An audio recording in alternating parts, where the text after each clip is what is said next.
Hello, everybody, and thank you for joining the Become a Billionaire with Me podcast. Today, I have a special guest, Roni. Roni, can you tell us a little bit about yourself? Yes, thanks so much first for having me on. My name is Roni Elias. I'm the lead asset manager over at Town Center Partners. We are a litigation finance firm. We're headquartered in McLean, Virginia, roughly 20 minutes out of Washington, D.C. And litigation finance is kind of this very unique world where probably the worst thing anyone to ever be involved in is a lawsuit. Yeah. And what we try to do is we turn the lawsuit into an asset. We assist plaintiffs, i.e., folks that are bringing the lawsuit forward with that financial firepower to be able to carry the lawsuit through or even bring it forward due to whatever financial constraints that plaintiff might have.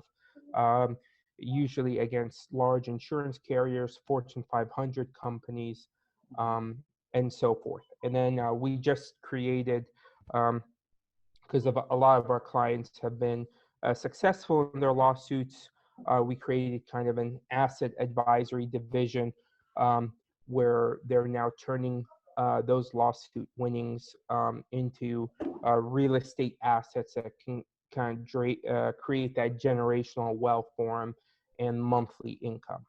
Yeah, that's great. So when you mention lawsuits, what type of lawsuits are you referring to? Is this any type of lawsuit, or is there specific? Sure.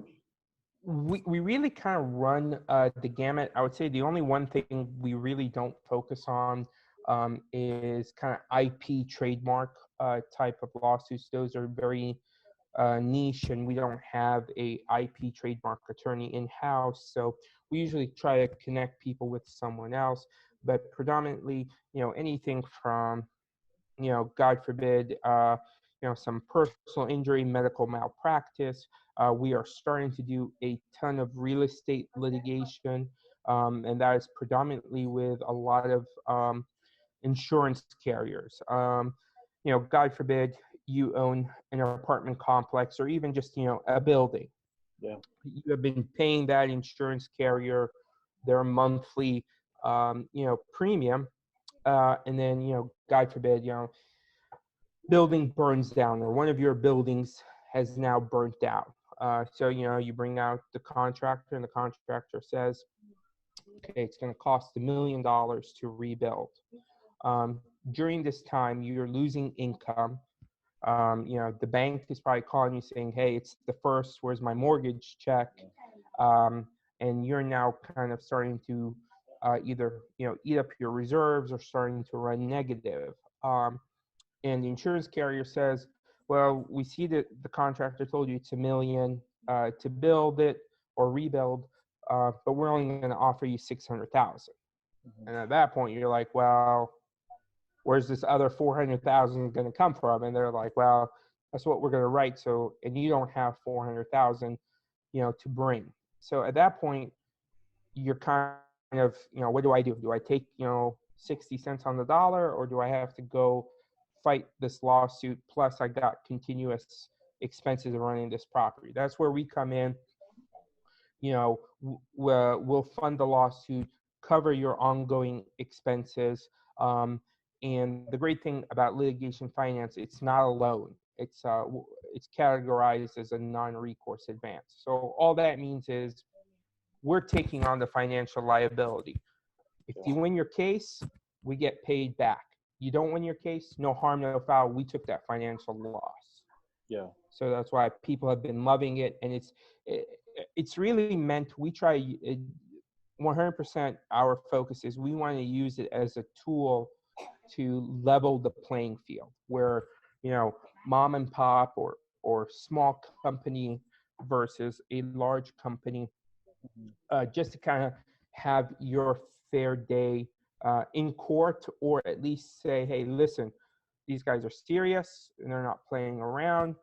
We better offer them a fair settlement. And if we don't get involved in any of the decision making, it's the client's case. They decide what to do. Yeah.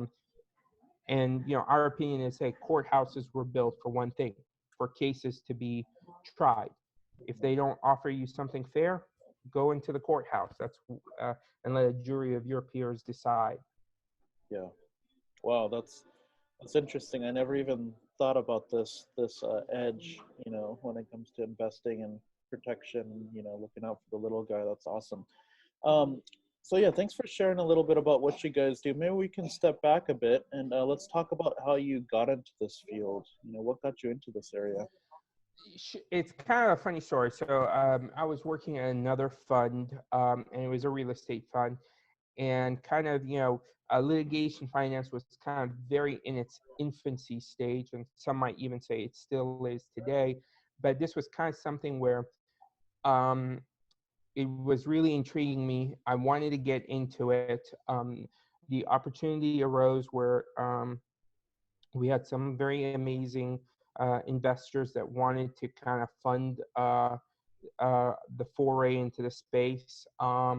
And it allowed me to relocate to Northern Virginia and, set up the team and all of our software and analytics to kind of now have us running for a couple years in the space. So it's been amazing. I mean, it's a very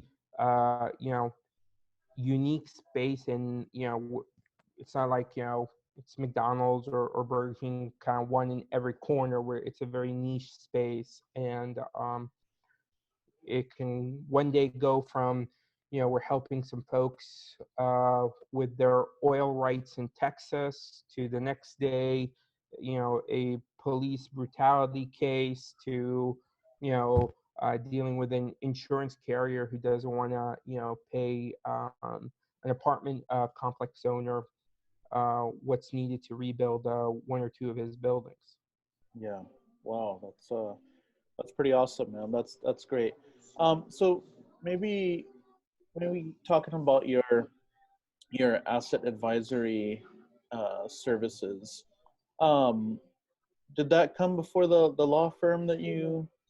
No, it actually it was born out of the litigation finance. What happened was um, a lot of our clients would come back to us and say, you know what, thanks so much for helping me. I won the lawsuit. Things went great. Um, What do I I do with want to my start. money? Exactly. Yeah. Some folks just, went and put it back into their business because, hey, the business was hurt by the lawsuit and so forth. So they kind of wanted to get it back up and running. But some clients were um, just, they wanted to do something with it and kind of really get that monthly check in the mail. And some clients also said, listen, I wanted to kind of, this is kind of like a quote unquote nest egg, and I wanted to grow and possibly have some type of generational wealth thing. So we said, okay, this sounds good. I was involved in real estate before. Said, we talked with the team, and we said, what, let's create the asset advisory group here. And, what can we put our clients into right now, into this very red hot market? Because, the market is so hot right now, and so forth. So we said, we kind of went back to the '08 crash, and we said, hey, what did well in the '08 crash? Our research led us to that student housing, mobile home parks, and self-storage did very well. Oh. We kind of X'd out the idea of mobile home parks and self-storage, um, and landed on student housing. And what we've been doing now is buying large complexes in that student housing field, focusing kind of next to 20,000 plus or more student universities. And it's working out well, and we want to continue to build that portfolio for our clients. And we're excited. I mean, it's a we're really enjoying the space.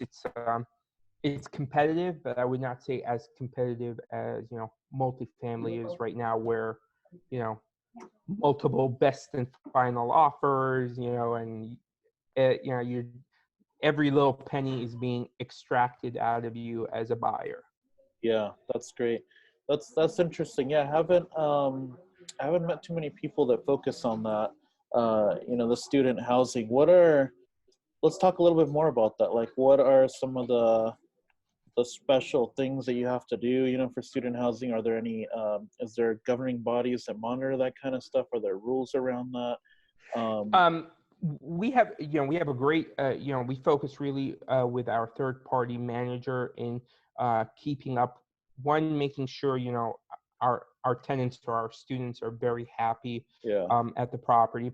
Now, the one thing with, student housing, it becomes really, I would say that on-site management becomes a very key point that they really need to be on top of their game, taking care of their customers. Because what's going to happen is, let's say you have a 300 unit complex. mm-hmm.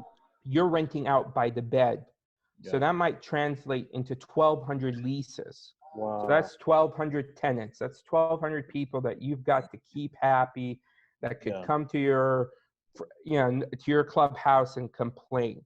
So, the one thing we've seen is, just, keeping up with all of your tenant base, making sure they're happy.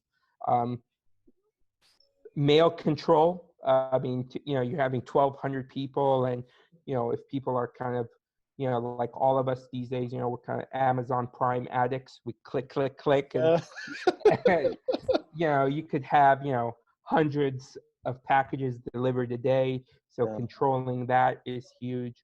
And the one thing what we're trying to do is, it's always kind of a mixture. You want to make it a fun environment. The yeah, complex is kind of cool. Hey, you've got that resort pool and so forth.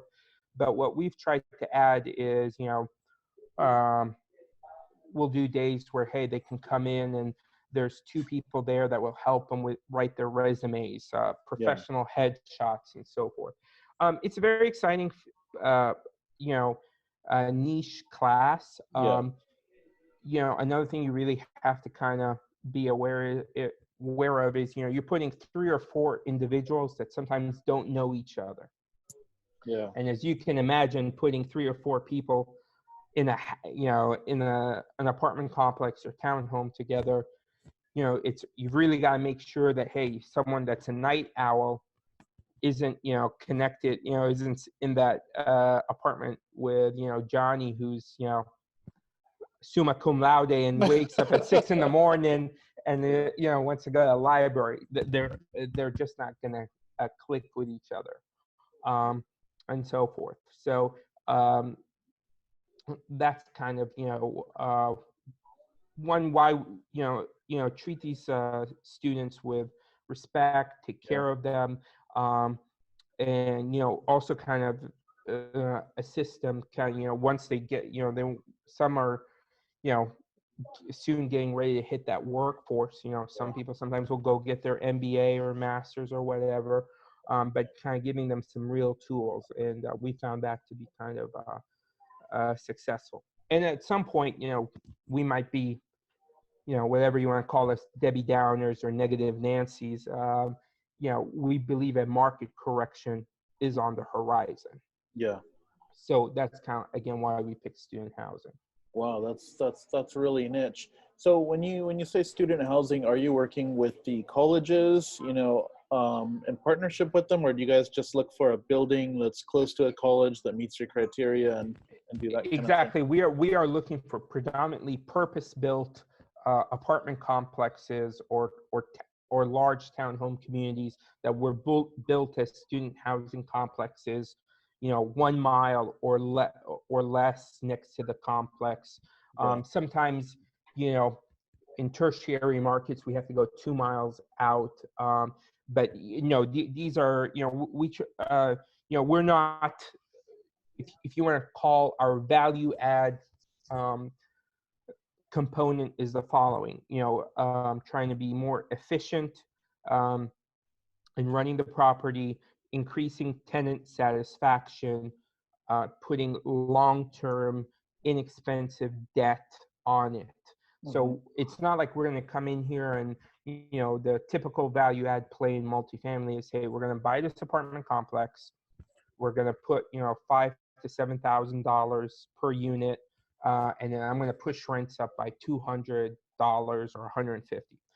Yeah. That's not our viewpoint. We're coming here, we're buying stabilized assets, and we're just doing quote unquote that final tweak to get it to that next level. And 5-7 years down the road, exit in a with a high kind of resale rate, hopefully. But it's cash producing from day one. Yeah. Wow, I bet you must be dealing with a nice return on your investment. You said three or one student per room, so I imagine there's multiple rooms in that apartment complex. Correct. Usually there's somewhere between 3 to 5 bedrooms, um, per apartment or townhome, Yeah. and so forth. Um, you know, it is a hot market, of course, like we said, but that was the cap rates in student housing is still not as aggressive um, as multifamily. Now, of course, if you go to downtown Atlanta, maybe next to UCF in Orlando, because I think UCF now is the largest university. Yes, the cap rates are aggressive there. But again, it's really doing your homework and trying to find the right deals. Because for us, it's not we can afford to buy that thing at 4.5 cap rate because we're going to push rent so much. It's really we got to do our homework and buy right from day one, because we're kind of just really doing that final tweak in the property and then holding it long term for an exit down the road. Yeah. Wow, that's awesome. That's awesome. What would you tell a newbie who might be interested in student housing? What would you recommend for them?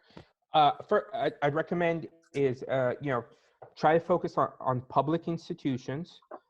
Nothing against private universities, but usually a public university will not have that large influx and deflux of students. Try to focus 20,000 plus or more.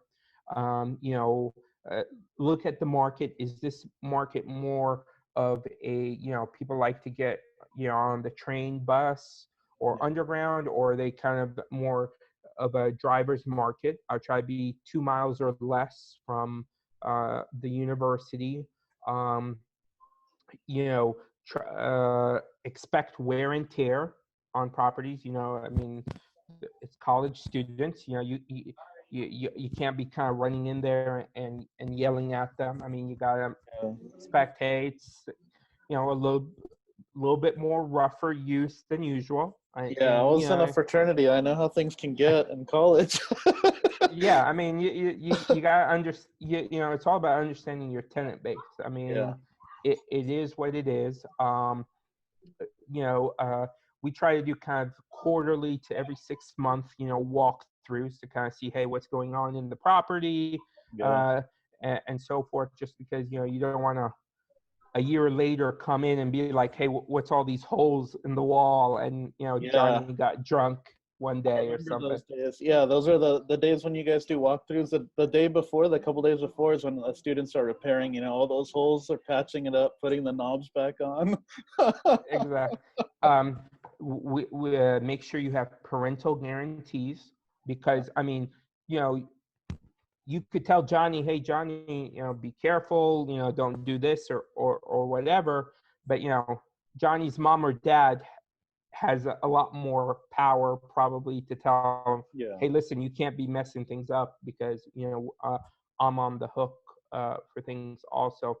Um, and the last thing I would say is, again, trying to do kind of a tenant questionnaire. If you are having a multi-room um, townhome or apartment, just make sure you're putting folks that click together.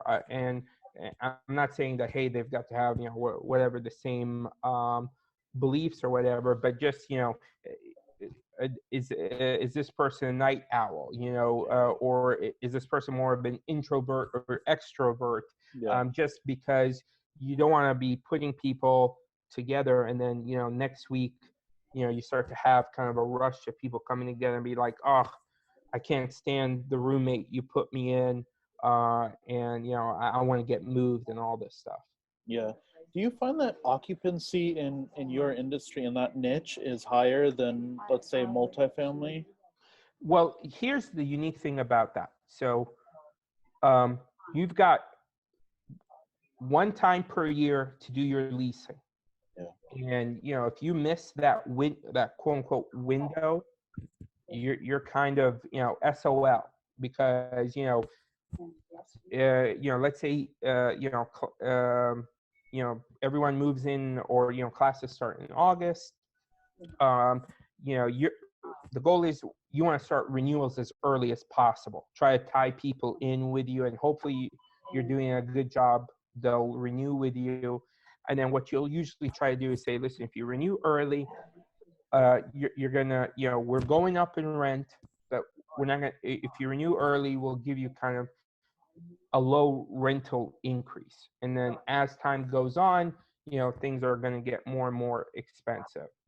Yeah. But you really have to perform during whatever that period is before school starts. If you miss it, you're done, because it's not like you're going to have some people break their leases to come to you, or there's a mass exodus of just people moving in.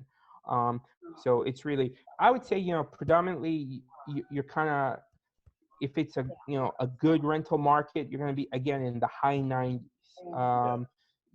You know, and also the best thing is to try sometimes even find universities where maybe sometimes freshmen only can be on campus for that first year, and then after the first year they have to kind of move off campus. That's Yeah. sometimes the best thing, where that, hey, for 3 out of 4 years, Yeah. or maybe sometimes they're on the 5 or 6 year plan, they have to live off site. Yeah. Wow, that's true. It's a lot of potential tenants, right, running to your property trying Exactly. to. That's awesome. That's cool. That's cool. Great. So maybe as we kind of close out here, maybe I will do just some fun random questions. Let's maybe share something non-real estate related, a fun fact about yourself that our listeners might not know. Fun fact, I was originally born in Khartoum, Sudan, and kind of in kind of family heritage is from Cairo, or Egypt. Um, like to kind of every once a year travel to Egypt and kind of work with a couple of orphanages out there. And that's hopefully something way down the road, try to focus on, kind of setting something up to help a lot of unfortunate kids out there. Yeah, that's great. It's always good to give back, right? It's such a good feeling to Oh give yeah, I back, mean especially for for kids. us it's actually, if anyone goes to kind of our website, when we were formed, and that was something kind of great about our initial investors, that was something they said, hey, listen, when we formed this company, we want to actually give back. And you'll see there's kind of two major um, charities we work with. Orphans Africa is one, and then Hands Along the Nile. And we continuously give a portion of our profits to those two nonprofits, plus some other nonprofits we work with, but predominantly by our charter and our creation, those are our two major nonprofits we work with. Wow, that's great. That's really awesome. What's one of your favorite books or audio books, real estate or non-real estate related? Favorite book that I'm kind of going through right now is kind of the I don't know if it's the authorized or the unauthorized autobiography of Elon Musk, Oh, and just okay. understanding kind of his grind, and right now, of course, Tesla is doing amazing, but just to kind of see, um, what where he really believed in Tesla, and of course, that book doesn't hit the recent issues, but it shows kind of no matter where you are or how successful you are, I mean, he risked it all. It's kind of go big, go home, and grinding and staying committed. He's now built something amazing. Forget about if you want to talk about, of course, hey, stock prices and so forth. That's definitely one measure, but I mean, he's doing something that's definitely from SpaceX and Tesla, all these things that are changing the world. Yeah, definitely. He's definitely the Henry Ford of our time. Making big changes with automobiles and sending civilians or giving civilians the opportunity to go into space. That's pretty awesome. Hopefully someday I'll be able to afford a ticket to go check that out. I thought you were gonna say a Tesla. I'm working first trying to get one here, but I mean, just imagine, in the next 5 or 10 years, will we even be driving cars? I mean, you'll just kind of just grab your phone and whatever car will come get you and take you anywhere you want, which is I mean, that's like cool. The Jetsons, man. Yeah, it'll be a lot safer world, I hope. Self-driving cars. Hopefully there won't be any more DUI deaths or accidents or anything like that. That'd be great. Awesome. What's the best way for our listeners to get in contact with you? Sure thing. I try to make myself very easy. I'll give you my email and even the office line. Email is Roni, which is RONI @YOUR. Tom is in Charlie, C is in Cat, P is in Peter. So it's Roni at yourtcp.com. And office line is 703-570-5264, 703-570-5264. Awesome, and I'll put all that information in the show notes as well. But thank you so much. Yeah, Roni, I want to thank you so much for being on our podcast today. I've learned so much from you, and it's been an interesting chat.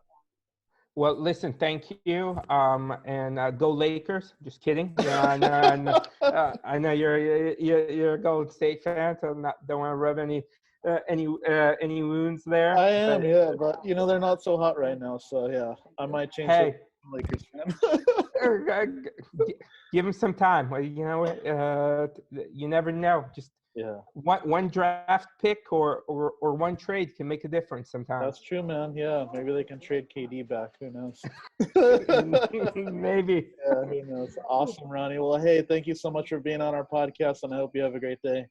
You too, and a great 2020 to you and all your listeners. Thanks so much. Thank you so much. Take care. Bye-bye. Take care. Bye. Thank you for listening to the Become a Billionaire with Me podcast. If you liked what you heard, please help by giving us a 5-star review on iTunes. If you have any suggestions, please feel free to make a comment in the comment section. Let's become billionaires together.